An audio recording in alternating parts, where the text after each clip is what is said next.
दोस्तों, जो भी आविष्कार होते हैं उनके पीछे वैज्ञानिकों के लिए सालों का शोध और मेहनत होती है। कोई भी आविष्कार आसानी से और तुरंत नहीं होता, लेकिन कई ऐसे बड़े आविष्कार भी हुए हैं जो अनजाने में हो गए हैं। आइए आपको भी बताते हैं कि कौन कौन से ऐसे आविष्कार जो अनजाने में हुए हैं। Number 1, X-ray. क्या आप जानते हैं एक्सरे का आविष्कार गलती से हुआ था? नहीं जानते तो आप बता दें कि विलियम वेंटेन ने एक्सरे का आविष्कार गलती से किया था। दरअसल विलियम कैथोडिक रेस ट्यूब बनाना चाहते थे। इसी दौरान जब लाइट चमक रही थी, तभी उन्होंने देखा कि अपारदर्शी कवर के बावजूद भी नीचे रखा पेपर दिखाई दे रहा था।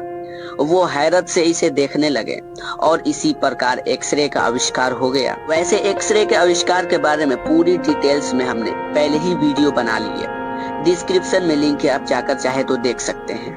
Number 2, microwave. माइक्रोवेव का आविष्कार पर्सिज पेरसर ने गलती से किया था।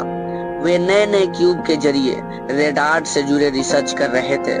इसके लिए उन्होंने कई मशीनें भी बनाई थी, रिसर्च में मदद करती थी। इसी के एक्सपेरिमेंट के दौरान उन्होंने देखा कि उनके जेब में रखा कैंडी बार पिघलने लगा। ये देख हैरान हो गए। फिर उन्होंने बाद में कुछ पॉपकॉर्न्स को उस मशीन के अंदर डाला और पॉपकॉर्न्स फूटने लगे। इसी प्रकार माइक्रोवेव का आविष्कार हुआ। Number 3, pacemaker. पेसमेकर का आविष्कार भी गलती से हुआ था। Biomedical engineer John Hobbs frequency के जरिए बॉडी टेम्परेचर को रिस्टोर करने के लिए एक प्रोजेक्ट पर काम कर रहे थे। इस दौरान उन्हें एहसास हुआ कि अगर दिल धड़कना बंद कर दे तो कृत्रिम उत्तेजना पैदा करने से वो फिर से धड़कना शुरू कर देता है। इस प्रयोग के चलते पेसमेकर अस्तित्व में आया। नंबर 4, स्लीकिंग। स्वीडन नौसेना में इंजीनियर रहे रिसर्च जॉन ने 1943 में स्लीकिंग का आविष्कार किया था।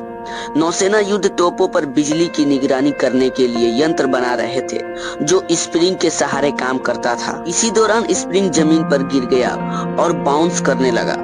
इस तरह गलती से स्लीकिंग का आविष्कार हुआ।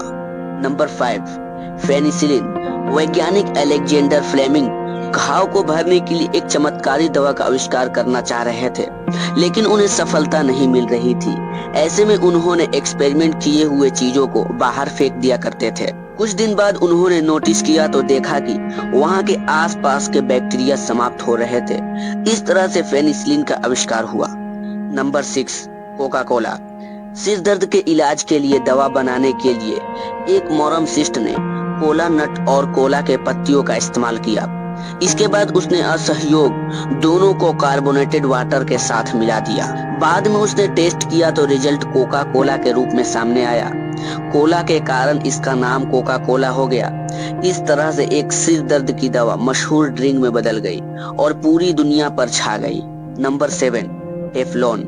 टेफ्लॉन का आविष्कार 1938 में साइंटिस्ट रॉय प्लांटेट ने किया था। दरअसल रॉय रेफ्रिजरेटर के विकल्प के तलाश में कर रहे थे। इसके लिए उन्होंने सैंपल्स को टाइट बॉक्स में रखा था। कुछ दिन बाद उन्होंने देखा कि बॉक्स के अंदर रखी गई गैस गायब ही हो गई और इसकी जगह पे फिसलनदार रेजिन के अभिषेक बचे हुए हैं। इस अवशेष में हीट और केमिकल के प्रतिरोध भी शामिल था। बाद में निशितीय बुकुपवेन और स्पोर्ट्स एक्सवेट और पेंट्स के रूप में इसका यूज होने लगा। Number 8, Viagra. फाइजर के दर्द से छुटकारा दिलाने के लिए हमारे शरीर में रक्त संचार करने वाले धमनियों को सिकुड़ने में मदद करने के लिए UK 9280 के नाम से एक दवा बनाई गई थी। लेकिन ये दवा दर्द से राहत देने में तो असफल रही, लेकिन पुरुषों के यौन शक्ति बढ़ाने में बहुत कारगर साबित हुआ। इसे वाइग्रा के नाम से बाजार में उतारा गया। वेलक्रो। एक ट्रिप के दौरान चीफ इंजीनियर ने अपने पैंट में कुछ बीजों को चिपके हुए देखा। उन्होंने देखा कि ये किसी भी लुक के आकार वाले वस्तु से चिपक जाते हैं। ऐसे में उन्होंने कृत्रिम लुस्का तैयार किया। वेगेट और प्रेचेट के कॉम्बिनेशन से वेलक्री बन गया। Number 10, potato chips.